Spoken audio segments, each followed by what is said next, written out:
राहुल गांधी के सजा करके उनके सदस्यता खत्म। जो सत्ताधारी दल के लोग हैं उनके सारे सबूत होते हैं तो सजा 1 साल की होती है कि सदस्यता न खत्म हो। अभी इसी हफ्ते भारतीय जनता पार्टी के एमपी की सजा हुई है, थाने में घुस के लूटपाट करने और मारपीट करने की थी। 1 साल की सजा, ताकि सदस्यता भी न समाप्त हो, जेल भी न जाना हो। ये कोई ऐसा मौका नहीं है कि आपके बीच में कोई भाषण दिया जाए, तकरीर की जाए। आज से 90 दिन पहले 29 तारीख को अप्रैल, आज ठीक 90 दिन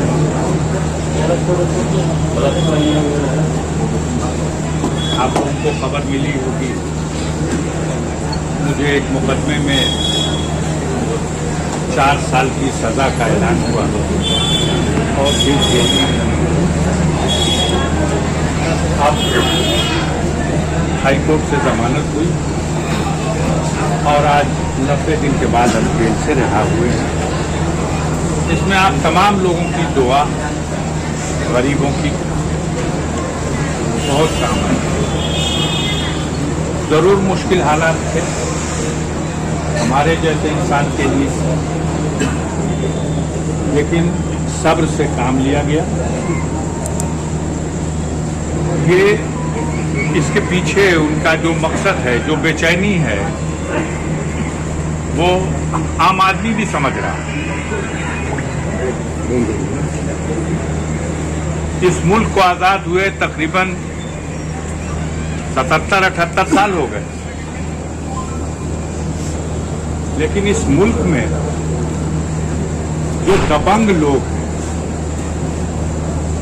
वो लोग आज भी गरीब और कमजोर को गुलाम की तरह सर झुका करके जिंदगी जीने के लिए मजबूर देखना चाहते हैं। कुछ ऐसे लोग हैं जो ऐसे सताए हुए लोगों के साथ खड़े हो जाते हैं, उनकी मदद के लिए उनकी आवाज बन जाते हैं। और ऐसे लोगों के साथ इस वक्त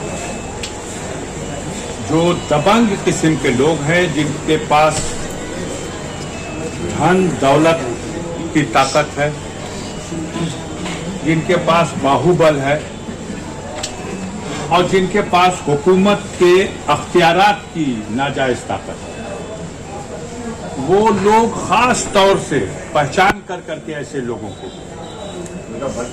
जिनको देख के गरीबों में, कमजोर लोगों में एक हिम्मत बन रखती है, ऐसे लोगों को किस तरह से बर्बाद कर दिया जाए ताकि गरीब डर जाए। ये सारी कार्रवाई जो हुई वो सिर्फ गरीब और कमजोर जमात के कतार के लोगों को डराने के लिए। हमारे लिए उनका इस तरह का फैसला, एक तरफ बड़े माफियाओं को बचाने के लिए पूरी हुकूमत लगी हुई है, सारी एजेंसियां लगी हुई, खुलेआम बेहयाई की इंतहा। जो लोग गवाह हैं उनको झूठे मुकदमों में जेल भेज दिया जा रहा है, और दूसरी तरफ झूठे इल्जाम में लोगों को फंसा कर। ये वो परिवार है जो मुल्क की आजादी के लिए लड़ाई लड़ा, कुर्बानियां दी। ये वो खानदान है जिसने मुल्क की हिफाजत के लिए अपना बलिदान दिया, अपनी शहादत दी। मुल्क के निर्माण में, मुल्क की तरक्की में, मुल्क की सियासत में और गरीब आवाम की हिमायत में लगातार काम करते रहे। और आज उसका सिला इस तरह से इल्जाम है कि इनकी इतनी दहशत है कि नाजायज तरीके से ये जनता से अवैध धन वसूलते हैं। इल्जाम है कि हम कमजोर लोगों की जमीन और जायदाद को कब्जा कर लेते हैं। हमने, हमारे बाप दादा ने लोगों को बसाया है, उनके सहारा बने हैं, उनकी मदद की है। हमारे ऊपर उल्टा इल्जाम लगाने वाले वो जो पूरी तरह से गरीबों का गला घोटने वाले लोग हैं। कितनी खुशी थी लोगों में, लेकिन वो 29 तारीख साजिश करने वालों की कामयाबी का दिन था और आज 27 तारीख दुआ करने वालों की कामयाबी का दिन है। उनके मंसूबे नाकाम हुए, लड़ाई खत्म नहीं हुई, अभी हमें सुप्रीम कोर्ट जाना है। और ये लड़ाई सिर्फ मैं नहीं लड़ रहा हूं, इस मुल्क में हमारे जैसे बहुत से ऐसे लोग, अपने सूबे में देख लीजिए, आजम खान साहब के साथ इसी तरह के हालात बने, उनके बेटे की सदस्यता खत्म, आजम खान की सदस्यता खत्म, 3 मामलों में सजा, राहुल गांधी के सजा करके उनके सदस्यता खत्म। जो सत्ताधारी दल के लोग हैं उनकी सारे सबूत होते हैं तो सजा 1 साल की होती है कि सदस्यता न खत्म हो। अभी इसी हफ्ते भारतीय जनता पार्टी के एमपी की सजा हुई है, थाने में घुस के लूटपाट करने और मारपीट करने की थी, 1 साल की सजा, ताकि सदस्यता भी न समाप्त हो, जेल भी न जाना हो। और हमारी 4 साल की सजा इसलिए कि सदस्यता भी समाप्त हो जाए और जेल भी जाना पड़े। तो ये सब हो रहा है। गए हैं तरीके, आप लोग भी अखबारों में पढ़ रहे हैं पूरे मुल्क में, लेकिन घबराने की बात नहीं है। 2-4 महीना और ये जालिम हुकूमत में बैठे हुए और उनके लोग जितना जुल्म था, कुदरत की तरफ से एक विकल्प बन गया और यकीन मानिए वो विकल्प इनकी नींद हराम कर चुका है। जो एक विकल्प तैयार हुआ विपक्षी दलों का, वो 24 में किसी भी कीमत पर ये लौट के आने वाले नहीं हैं। इनका खात्मा, इनकी हुकूमत का खात्मा होना निश्चित है। अब वो बेचैनी में, इस दौर में जितने लोगों का गला काट जाए, तो हम भी अपनी एक कुर्बानी देने को तैयार हैं, कोई बात नहीं है। लड़ाई लड़ा जाएगा, आवाज मेरी दबाई नहीं जा सकती।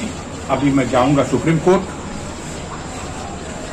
राहुल गांधी की भी जमानत तो मिल गई, लेकिन उनकी सदस्यता समाप्त हो गई, क्योंकि सजा उनकी 2 साल से ज्यादा की। आजम खान साहब, अब्दुल्ला खान साहब, सजा 2 साल और उससे ज्यादा की होगी, तो सदस्यता भी चली गई और सजा पे जमानत होना एक काम है और सजा स्टे हो जाना दूसरा हाल है। तो वो सजा स्टे वाला राहुल गांधी गए हुए हैं, उनके 4 तारीख को सुप्रीम कोर्ट में सुनवाई है।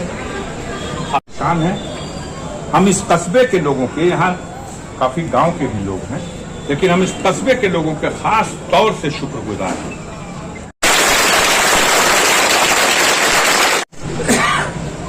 सादात में और गाजीपुर सदर 2 ही सीट थी, इस बार भी इनकी 3 ही सीट है और इस बार भी आप 4 सीट जीतने में कामयाब हो गए। और मोहम्मदाबाद में बड़े शानदार ढंग से आप लोगों ने अपने कैंडिडेट को जिता लिया। मैं इसके लिए सबको मुबारकबाद देता हूं, रईस साहब को भी मुबारकबाद देता हूं।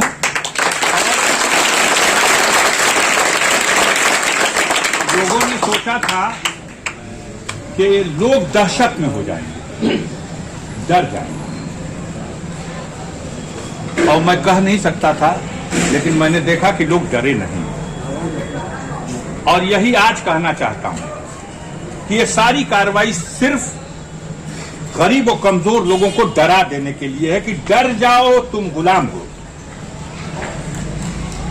और ये वो उन लोगों की है जो लोग अपने सत्ता की ताकत का पूरी तरह दुरुपयोग कर रहे हैं। और वक्त है, अब इनके जाने का वक्त है। जितनी देर तक और कूद ले। रोजी रोजगार, महंगाई, भ्रष्टाचार, बेरोजगारी, महिलाओं पर हो रहे अत्याचार, इस सवाल पर कोई बात नहीं होगी। चलिए फिर मुलाकात होगी। हम भी थके हुए हैं, परिवार में भी जाएंगे, फिर अब रहेंगे। कल जुमा भी है, मुहर्रम की 9 तारीख है। बड़े अमन व अमान से आप लोग मुहर्रम के इस त्योहार को जिस तरह से मनाते हैं, अपने रस्मों के हिसाब से मनाइएगा, लेकिन अमन व अमान से और भाईचारे के माहौल में। और परसों दफन है। मैं हूँ, हमें उम्मीद है कि हम मंगल तक रहेंगे, रोज मुलाकात होगी। और इस वक्त आप लोग जाइए, हम आपके बहुत शुक्रगुजार हैं। आप सब लोग फिक्रमंद रहे, हमारे लिए दुआ करते रहे। आपकी दुआओं से मेरा हौसला बढ़ा रहा और आज भी आप लोगों को देख करके दिल बेहद खुश है। बीच में थोड़ा बीमार हो गया था तो उससे थोड़ा सा सेहत कमजोर है, लेकिन ठीक ठीक। अस्सलाम वालेकुम।